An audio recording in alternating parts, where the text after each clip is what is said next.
I want to thank you for coming. See our friends from SPIA are here. We've got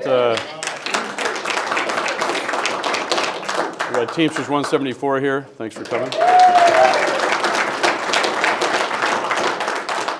My name is Jon Holden. I'm President and Directing Business Representative of IAM District 751. Really appreciate everyone coming today. We just opened up bargaining with Boeing for the first time since January 3rd, 2014. That's 10 years. But really, it's been 16 years since we've had an opportunity to negotiate the entire agreement.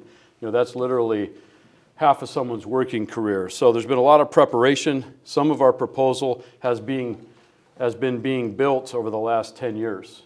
In every meeting with our members, at every town hall, you know, every opportunity we have, and you know, it's been a long road to get here. For the last couple of years, we've done a lot of surveys.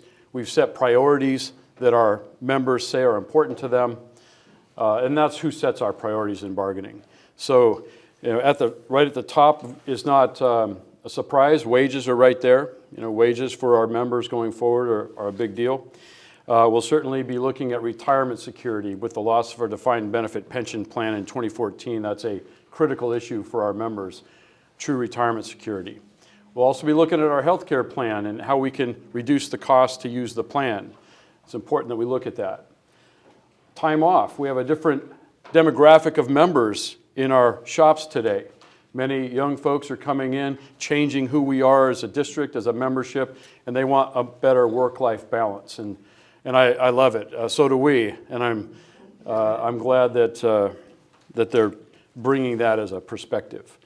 Job security is going to be one of the most important issues we have going forward, right? Our members deserve to build the next airplane program. We have to fill our factories with work. We have to ensure that we have work for our current members, for those that follow behind us, and everyone else. We're fighting for engineers.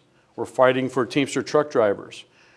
We're literally fighting for salaried non-represented who count on these jobs as well.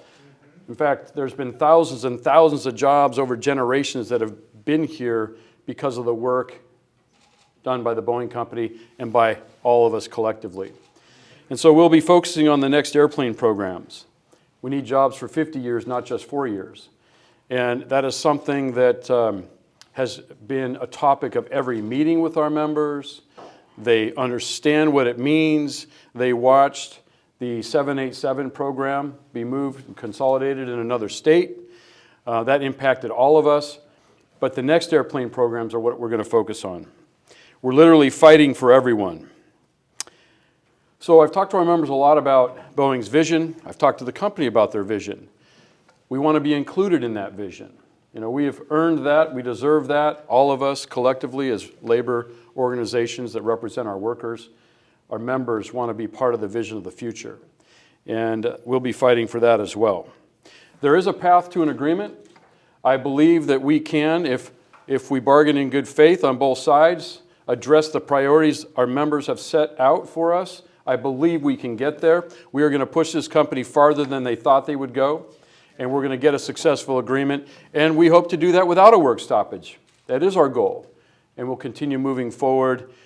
Today was a first step, and we've got quite a few months to go, but it's going to be a lot of hard work.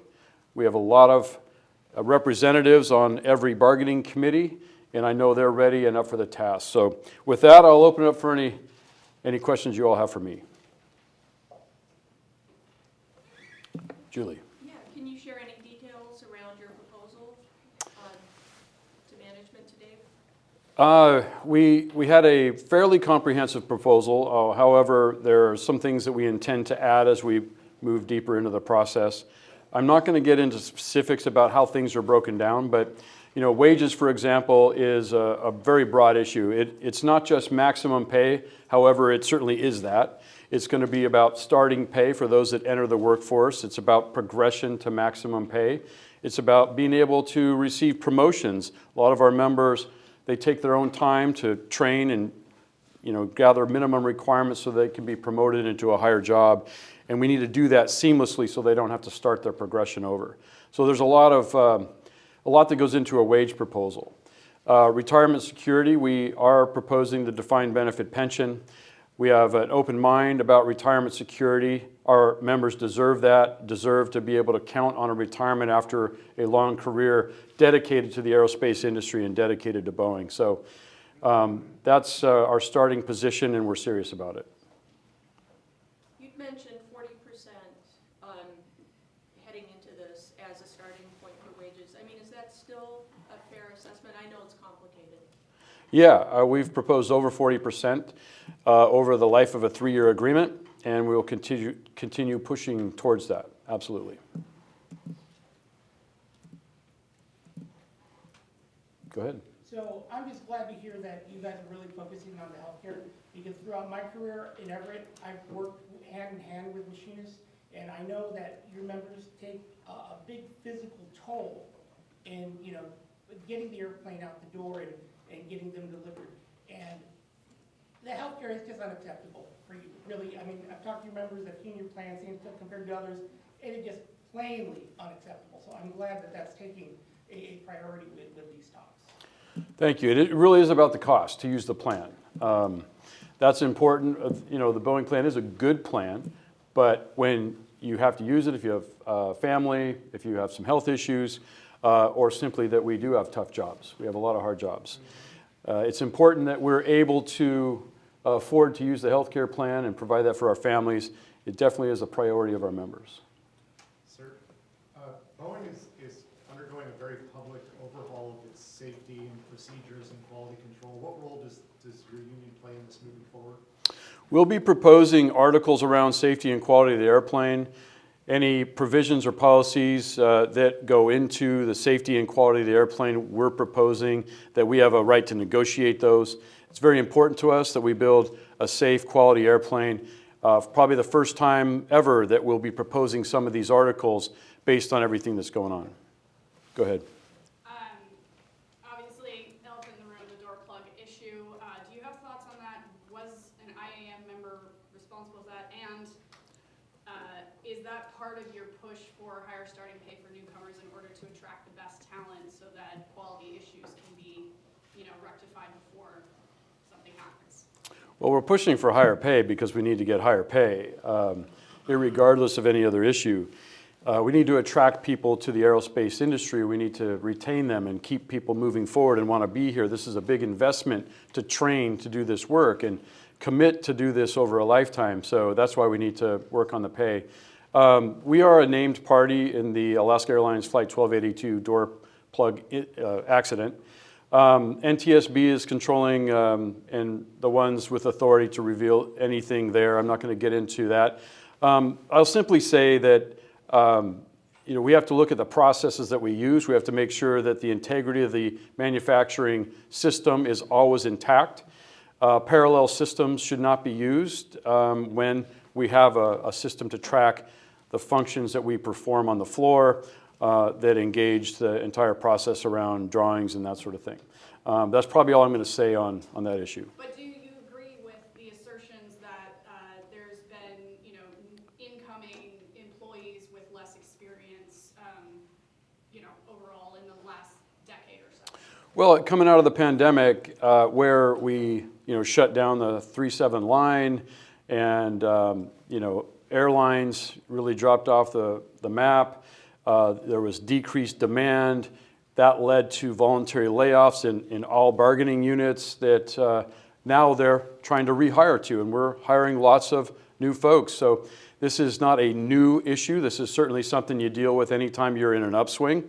And we are going to ensure we propose language around how to make sure our new members have the training they need so that they're confident and comfortable to perform the work, and that they have all access to help and assistance that will help in the process. So, go ahead. How big of a role, obviously labor movements over the past year and a half or so with auto workers and pilots, they've seen some pretty good gains. Are you feeling confident moving into your negotiations, seeing what has happened in other labor movements? Yeah, absolutely. I mean, I think we saw several examples with the UAW, with the Teamsters at UPS. We've seen our IAM members in St. Louis at Boeing. We've seen our IAM brothers and sisters at Spirit in Wichita. make very important gains, and working people across this country are making strides for wages and benefits and rights, and we feel very confident that we're in a great position of leverage. We made the company aware of that, that we are going to push them farther than they thought they would be at the end of this, and our members deserve every bit of it. Go ahead. At the same time, Boeing has let the contract run out with its much smaller but important firefighters union in Washington and tech and safety pilots.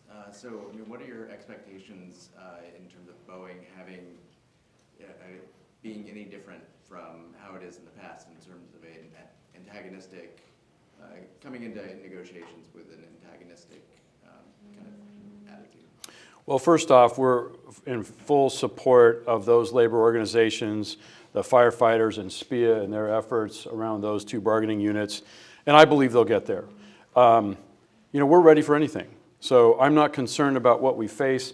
Our goals are to make sure that our members are prepared, and we've been doing that for the last 10 years. I believe we're ready, our members are ready, and we will take on anything we have to. Speaking of getting members ready, do you have any idea how responsive members have been to setting savings aside for potential strike? You've been called on them, I think, since 2020, right?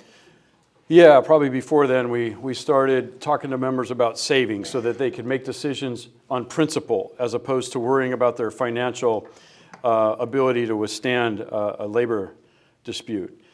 And I believe members have been focusing on that. It's simply a personal savings plan.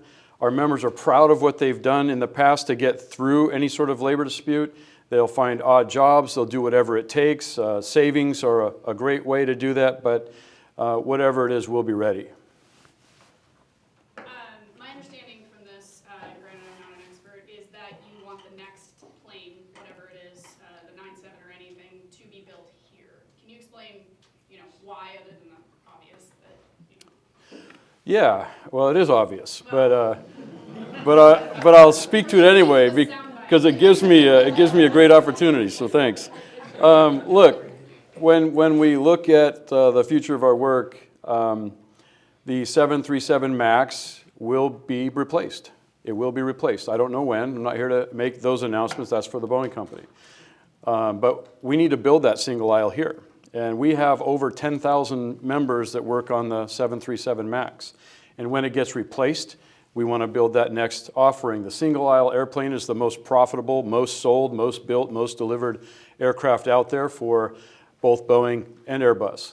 And when it gets replaced, whenever that is, we want to build it here. We want it designed here, we want to build it here, and that'll be a focus for our future. What protections can the union offer to folks who step forward and bring up safety concerns? I've talked with current and former employees who are terrified to speak up because of the retaliation that they've received. Some have said that they've been targeted and shown the door months later when they speak up. So how does that play into these negotiations? Well, as a union, we have rights. Our members have rights. And so if anyone is retaliated against, we have the ability to look at any discipline, and we do, and we're very good at that. We also have agreed to a tri-party agreement with the Boeing company, the IAM, and the FAA. It's mirrored off of an ASAP program that airlines use, and it gives us a seat at the table where members have the right to submit what we term a speak up. It's a report about any incident that they're concerned about, whether they're involved in it or if it's a change in policy, procedure, or practice, and that gives us the ability to shine a light on that with full transparency and full protection. So we are working through a new program. That's a new program in the last few months, and I expect that'll be what we use to protect our members going forward. Will that be different? The employees that I've heard from say that the speak up doesn't work, and so what do you say to those who say, I've tried every avenue and nothing is working and nothing is changing? And I, of course, haven't spoken to the ones you've spoken to, but I would say that this is a new program that is new protection and a new structure for us to look at those things. So we've signed it in the last few months, and it's something that I expect will serve our members well. That's in place now? Yes. Yeah. Go ahead. Do you feel that you're in a better position now in negotiations than you were during the last negotiations, which were, I think, in the mid-2000s, if I remember correctly?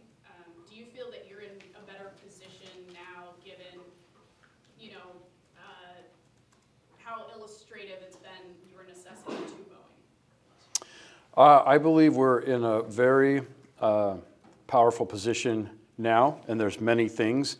The economy, I think the search for workers that can fill the roles of the future in all industries, I think that gives us a lot of leverage. In comparison to 2008 was our last time we negotiated the entire agreement. We actually, we did go on strike, but we ended up with a great agreement and had a lot of leverage. Now that was right in the beginning of the last financial crisis, but right now we feel we have leverage that's better than any time in our history. And we're going to use that, and our members want to use that. All right, I think that's it. What- I just wanted to follow up on about the speak up. I mean, the machinists you guys have shown in the past, you are very taking strong stances behind your members and advocating for your interests. Nobody's gonna ever accuse you guys of being wallflowers. Yeah, and a lot of critics of the company say that there needs to be a culture change at Boeing to adopt a more transparent, safety-minded culture, get a culture change going back to some of its roots. Do you think that in the interest of the Speak Up in the Tri-Party Agreement and those sort of efforts, that the Machinist Union needs to have something of a culture change to not just be advocating for members' pay and benefits, but also ensure that you guys are taking a really bullish position, pushing the company to be as safe and transparent as possible? I would say we have to add that to what we do. And this time we will be making proposals that we have never made in the past around the safety and quality of the airplane.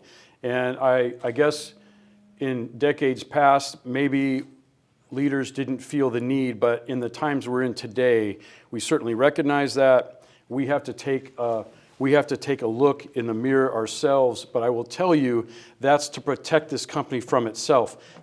We feel we're the last line of defense for some of the changes that they make, our ability to stand up and say this is wrong, we have the ability to do. Union represented workers have the ability to do, and we're going to do that, but we're also going to make proposals that try to codify that in contract language. Can you go into detail on any of those proposals? We'll probably be looking at quality assurance personnel ratios to mechanics. We'll probably be looking at any changes to, quality assurance manuals, the quality management system. We want to bargain those changes. We want to have a say in how that looks going forward, and that's something that was never proposed in the past.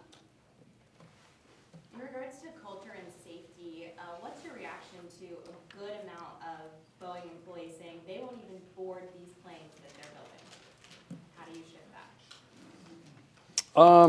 that? We build safe airplanes. Have there been some issues? Yes, we have to address those. We take those seriously. But we at the Boeing Company build safe airplanes. We just have to maintain the health of the manufacturing environment, the quality assurance environment, to make sure that we continue to do that. Is it concerning, though, that folks that are on the line are saying, I will not board this or let my loved ones board this plane? No one's told that to me, so I'm not going to speak to something that maybe someone talked to you about. Julie? Yeah, what do you say to union members who say, I don't care what kind of agreement you reach, I want to walk in September to send a message, and that definitely played out in Wichita last year. Well, our goal is to reach an agreement that we can recommend and our members can accept. That is our goal. And are there members who won't accept an agreement? Yeah, and there's also a majority of members that are looking for a fair agreement, and they're going to evaluate that when they get it. And we'll make a recommendation at that time. And I hope our goal is to be able to make a recommendation that we can accept it. I don't know if we'll get there, but that's our goal. I know we can do it. I know the company can make the proposal that we can recommend. They just have to listen to us, listen to our members, and I know we can get there. What's it like